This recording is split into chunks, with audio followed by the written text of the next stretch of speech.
မင်္ဂလာပါရှင်ဒီနေ့တော့ကျမတို့ရဲ့လူနေမှုဘဝတွေမှာလူတွေရဲ့နေထိုင်မှုပုံစံတွေကပြောင်းလဲလာတဲ့အလုပ်ရှားမှုတွေနဲ့ပါလာကြတဲ့စားတောက်နေထိုင်မှုတွေကပြောင်းလဲလာတဲ့အရက်သေးစားတောက်စားမှုတွေကများပြားလာတဲ့အဲ့ဒါနဲ့အတူခုနောက်ပိုင်းမှာအဖြစ်များတဲ့ယောဂတစ်ခုဖြစ်တဲ့အသက်အဆီဖုံးခြင်းယောဂနဲ့ပတ်သက်ပြီးတော့ပြောပြဆွေးနွေးသွားကြပါရရှင်အသေးစီဖုံးနေဆိုတာကသူက silent liver disease လို့ပြောကြတယ်တိတ်တိတ်ဆိတ်အနေနဲ့ခန္ဓာကိုယ်မှာတရှိနေတဲ့အသေးယောဂတစ်ခုလို့တော့တင်စားပြောဆိုတဲ့ယောဂတစ်ခုဖြစ်ပါတယ်သူဒီရွတာမန်နေနဲ့ဒီယောဂကိုတွေးရှိနိုင်ဖို့ကအခွင့်အရေးနေပါတယ်အဲ့တော့ဘာလက္ခဏာမှာပြနေမှာမဟုတ်ပါဘူးသို့တော့တခါချို့လူတွေမှာတော့အစာမကြေတဲ့လူလေးဖြစ်တဲ့ရင်ကောင်းရဲ့ဘိုင်ဝမ်ပိုင်းရဲ့ညာဘက်နာလေးရနည်းနည်းတယူတည်နဲ့ထောက်တလူလေးနေတယ်ဒီလိုမျိုးမအီမတာမျိုးလေးတွေတော့တချို့လူတွေမှာရှိတတ်ပါတယ်များသောအားဖြင့်တော့ဘာလက္ခဏာမှာမ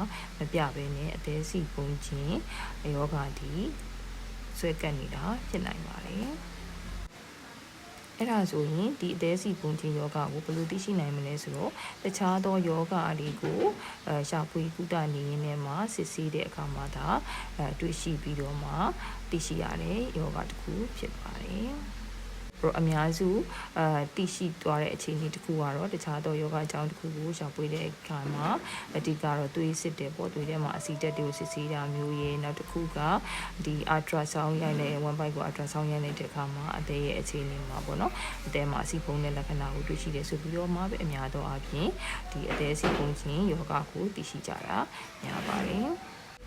်အဲ့တော့အသေးစီပုံခြင်းယောဂကိုဘယ်လိုလူတွေမှာတွေ့ရတယ်လဲဆိုရင်တော့သူဒီအသေးစီပုံခြင်းယောဂကိုအုပ်စုနှစ်စုခွဲခြားနိုင်ပါတယ်အရက်ကြောင့်ဖြစ်သောအသေးစီပုံခြင်းယောဂနဲ့အရက်မတောက်သုံးသူတွေမှာဖြစ်တဲ့အသေးစီပုံခြင်းယောဂဆိုပြီးနှစ်ခုခွဲခြားနိုင်တာဖြစ်ပါတယ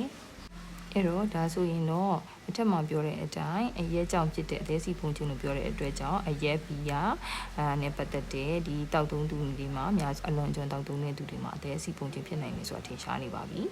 ။ဒါဆိုရင်အရက်မတောက်ရင်ဖြစ်သလားဖြစ်နိုင်ပါတယ်ဘယ်လိုလူတွေလဲဆိုတော့အဝါလွန်တဲ့သူတွေကိုအလေးချိန်အလွန်များတဲ့သူတွေပေါ့နော်အဲ့ဒီလူတွေမှာဖြစ်နိုင်ပါတယ်။နောက်ကကြတော့စီးကျိုယောဂစီးကျိုယောဂမှာအမျိုးအစားနှစ်စီးကျိုယောဂဖြစ်တဲ့သူတွေမှာဒီအသေးစီဖုံးခြင်းဖြစ်နိုင်ပါတယ်။သွေးတိုးယောဂရှိတဲ့သူတွေမှာလည်းနောက်ဆက်တွဲသူကခန္ဓာကိုယ်ထဲမှာအဆီတက်တွေများနေတာဖြစ်နိုင်တဲ့အတွက်ကြောင့်သွေးတိုးယောဂရှိတဲ့သူတွေမှာလည်းအသေးစီဖုံးခြင်းကို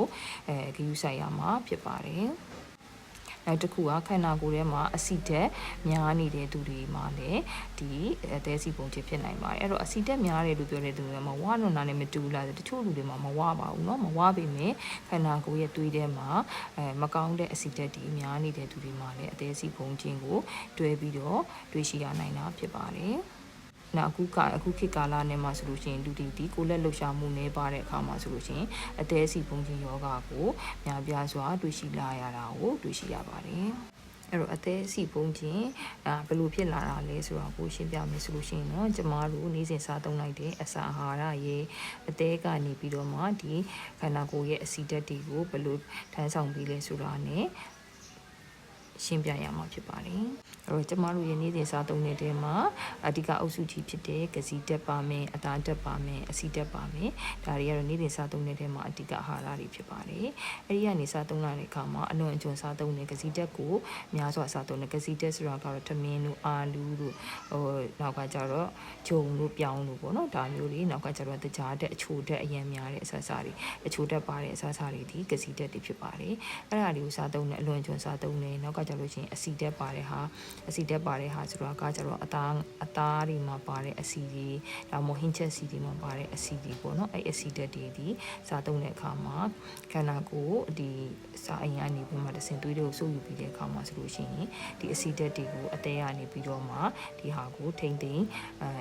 တဲ့လုပ်ငန်းကိုဆောင်ရွက်ရပါတယ်အဲ့တော့ခန္ဓာကိုယ်ကိုရောက်ရှိလိုက်တဲ့အဆီတွေဒီခန္ဓာကိုယ်ကနေ့စဉ်သုံးဆွဲတဲ့ခွန်အားအဖြစ်ပြောင်းလဲပေးပါတယ်အဲ့တော့ပြောင်းလဲပြီးတဲ့အခါမှာစားသုံးတာဒီအလွန်အကျွံစားသုံးမယ်ဆိုလို့ရှိရင်ဒီခွန်အားကိုယ်ကနှာကိုလှုပ်ရှားမှုထက်ပိုတဲ့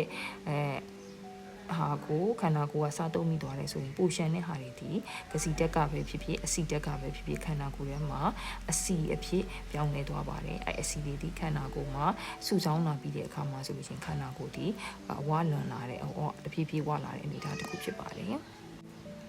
နောက်တစ်ခုကကြတော့ဒီခန္ဓာကိုယ်ထဲမှာအဆီတွေအဖြစ်မသိမ်းစီထားပဲနဲ့ဒီခန္ဓာကိုယ်အတွက်လိုအပ်တဲ့ဒီအစီပေါ့နော်အဲ့မှာဆိုလို့ရှိရင်ကောင်းတဲ့အစီမကောင်းတဲ့အစီဆိုပြီးတော့မှအသေးကနေပြီးတော့မှပြန်လဲပြီးတော့တိဆောက်ပေးပါတယ်အဲ့တော့ခန္ဓာကိုယ်လှုပ်ရှားမှုတွေများမယ်ကိုယ်လက်လှုပ်ရှားမှုတွေများမယ်ကျန်းမာရေးနေနေအတီးရွက်တွေစားမယ်အဲ့လိုမျိုးတွေလှုပ်ဆောင်ပေးတယ်ဆိုလို့ရှိရင်ခန္ဓာကိုယ်ရဲ့အစီဓာတ်ဒီကောင်းသောအစီဓာတ်အဖြစ်အသေးကနေပြီးတော့ပြောင်းလဲဖန်တီးပေးပါတယ်အဲ့လိုမျိုးတွေလှုပ်ရှားမှုတွေမရှိဘဲနဲ့ပိုရှန်သောအစီတွေကိုစားသုံးမိတယ်ဆိုရင်ခန္ဓာကိုယ်ကမကောင်းတဲ့အစီတွေအဖြစ်အသေးကိုရောက်ရှိသွားပါတယ်ဒါပေမဲ့အဲ့မကောင်းတဲ့အစီကိုအသေးကဘာပြန်လုပ်ပြီးလဲဆိုလို့ရင်ကျမတို့စားသုံးလိုက်တဲ့အသားဓာတ်နဲ့ပြန်လည်ပေါင်းစည်းပြီးတဲ့အခါမှာဆိုလို့ရှိရင်ခန္ဓာကိုယ်ကိုအတက်နိုင်ဆုံးဒုက္ခမပေးအောင်အသေးကနေပြီးတော့ပြန်လည်ဖန်တီးဆောင်ရွက်ပေးပါတယ်အဲ့တော့ကျမတို့နေ့စဉ်စားသုံးလိုက်တဲ့ဒီမှာပိုရှန်နဲ့ကစီတက်ကအစီဖြစ်ပြောင်းလဲသွားမယ်စားသုံးလိုက်တဲ့ဟာကအစီဖြစ်ပြောင်းလဲသွားတယ်အဲ့ဒီဥစ္စာကိုခန္ဓာအသေးကကောင်းတဲ့အစီဖြစ်ပြောင်းလဲသွားလို့ရှိရင်မကောင်းတဲ့အစီတွေကိုသူခြေဖြတ်နိုင်ပါတယ်နောက်တစ်ခုကကြတော့ဒီခန္ဓာကိုယ်မှာရှိတဲ့အစီတွေဒီကျမတို့ဒီအစားသုံးဖို့အချိန်ဒီကွာဝေးသွားတဲ့အချိန်မျိုးတွေမှာကိုယ်လက်လှုပ်ရှားမှုများစွာလုပ်တဲ့အချိန်မှာခန္ဓာကိုယ်ရဲ့အစီတွေကိုဒီအသေးကနေပြန်လည်ခြေပတ်ပြီးကျမတို့ခန္ဓာကိုယ်အတွက်ခွန်အားဖြစ်ပြန်လည်းထုတ်လုပ်ပေးပါတယ်အဲ့တော့မကောင်းတဲ့အစီတွေကိုခန္ဓာကိုယ်ထဲမှာအန္တရာယ်မဖြစ်အောင်ခဏယာယီတိမ့်ထားပြီးတဲ့အနေနဲ့သူကဆောနာကအသားဓာတ်နဲ့ထိန်းထားတယ်ပြောတဲ့အတွက်ကြောင့်အသားဓာတ်ကိုလုံလောက်စွာမစားသုံးနိုင်ဘူးဆိုလို့ရှိရင်လည်းအသေးအစီပုံချင်းဖြစ်နိုင်တာကိုတွေ့ရှိရပါတယ်ဟောဒါဆိုအရက်ကကြတော့ဘာလို့ဖြစ်ကြလဲဆိုတော့အရက်ကကြတော့သူကခန္ဓာကိုယ်ကနေပြီးကျမတို့ခန္ဓာကိုယ်မှာရှိနေတဲ့အစီတွေကိုခွန်အားဖြင့်ပြန်လည်သုံးဆွဲဖို့အတွက်ဒီလုပ်တဲ့နေရာမှာကြလို့ရှိရင်သူကအနှောက်အယှက်ပေးလိုက်တဲ့အတွက်ကြောင့်ကျမတို့ရှိမှာဒီအရက်ကနေရရှိတဲ့သူကဒီအရက်တို့ဒီဘီယာတို့မှာလည်းသူကယ်လိုရီတက်ကစီတက်တွေဒီပါနေတာဖြစ်ပါတယ်နောက်ကကျမတို့ရဲ့စားသုံးလိုက်တဲ့အစာအာဟာရတွေကိုဒီခွန်အားဖြင့်အသေးကနေပြောင်းလဲခါတဲ့အခါမှာဒီအရက်ကအနှောက်အယှက်ပေးလိုက်ပါတယ်ဒီခါမှာဆိုလို့ရှိရင်ခန္ဓာကိုယ်ထဲမှာအဆီဓာတ်တွေဒီစုပုံလာတဲ့သဘောဖြစ်ပါတယ်အဲ့တော့ကြာရှည်လာတဲ့အခါမှာအသေးထဲမှာရှိတဲ့အသေးဆဲစီထဲမှာအစီလုံးလေးတွေစုပုံလာပြီးတဲ့အခါမှာအသေးအစီပုံချင်းယောဂဝေဒနာကိုခံစားရတာဖြစ်ပါတယ်အဲ့အသေးအစီပုံပြီဆိုရင်နောက်ဆက်တွဲဘာတွေဆက်ဖြစ်နိုင်တယ်လဲဆိုလို့ရှိရင်အသေးဆဲစီထဲမှာဒီအစီတွေစုပုံလာပြီးတဲ့အခါမှာအသေးရဲ့လုပ်ငန်းဆောင်တာတွေကိုထိခိုက်ပြီးတဲ့အခါမှာအသေးရောင်တာဖြစ်နိုင်ပါတယ်ကြာလာပြီဆိုလို့ရှိရင်အသေးဆဲတွေထိခိုက်ပျက်စီးပြီးတော့မှအသေးဟာမာဝါပြီးတော့အသေး၆တာဖြစ်သွားနိုင်ပါတယ်ကြာရှိသွားလို့ရှိရင်တော့အသေးဆဲစီကဖောက်ပြန်သွားမယ်ဆိုရင်တော့အသေးကင်ဆာထိဖြစ်သွားနိုင်တဲ့လာတွေရှိနိုင်ပါတယ်အဲ့တော့အသေးအစီဖုံးခြင်းယောဂကိုကုသလို့ရပါသလားဆိုလို့ရှိရင်တော့သူ့ကိုပျောက်ကင်းစေနိုင်တဲ့ဆေးဝါးရည်လို့တော့တည်တတ်မရှိပါဘူးဒါပေမဲ့လို့လည်းပဲဒီအသေးအစီဖုံးတာမဖြစ်အောင်ကြိုတင်ကာကွယ်ထားနိုင်တယ်လို့ဖြစ်လာပြီဆိုလို့ရှိရင်လည်းစောလင့်စွာသိရှိပြီးတဲ့နောက်မှာကိုယ့်ရဲ့နေထိုင်မှုစနစ်ကိုတေချာဂရုစိုက်မယ်ဆိုလို့ရှိရင်အသေးအစီဖုံးခြင်းဝေဒနာကတက်တာပြောက်ကင်းသွားနိုင်ပါတယ်အဲ့တော့အထက်မှာရှင်းပြခဲ့တဲ့အတိုင်းအသေးစီပုံချင်းကကျမတို့ရဲ့နေထိုင်စားသောက်မှုမှာနေ့စဉ်စားသုံးတဲ့အစာအာဟာရတွေမှာကိုယ်တွေဒီအလွန်အကျွံကစီတက်တွေကိုစားသုံးနေဒါမှမဟုတ်အသားဓာတ်ကိုနဲ့ပါစွာနဲ့စားနေတဲ့အစီတွေကိုမကောင်းတဲ့အစီဆိုတာတဲ့အနော်အသားအစီပေါ့အဲ့လိုမျိုးစားသုံးစီတွေကိုများပြားစွာစားသုံးနေမယ်ဆိုလို့ရှိရင်ဒီခန္ဓာကိုယ်ကအစီတွေပို့ပြီးတဲ့အခါမှာဆိုလို့ရှိရင်တဖြည်းဖြည်းမှာအသေးအစီပုံချင်းဖြစ်နိုင်ပါတယ်။နောက်ကကျအချိုရည်တွေပေါ့နော်အချိုရည်တွေကိုတောက်သုံးနေမယ်။နောက်ကကျလို့ရှိရင်ဒီအတင်စားတွေကိုစားမယ်စီကြော်တွေအများကြီးစားမယ်ဆိုလို့ရှိရင်ကြာလာတဲ့အခါမှာခန္ဓာကိုယ်မှာမကောင်းတဲ့အစီတွေစုပြီးတဲ့ကာလမှာဒီအသေးအစီပုံချင်းဖြစ်နိုင်တာဖြစ်တဲ့အတွက်ကြောင့်ဒီအစားတွေကိုချင်းပြီးတော့လျှော့ပြီးတော့စားပေးရမှာဖြစ်ပါတယ်။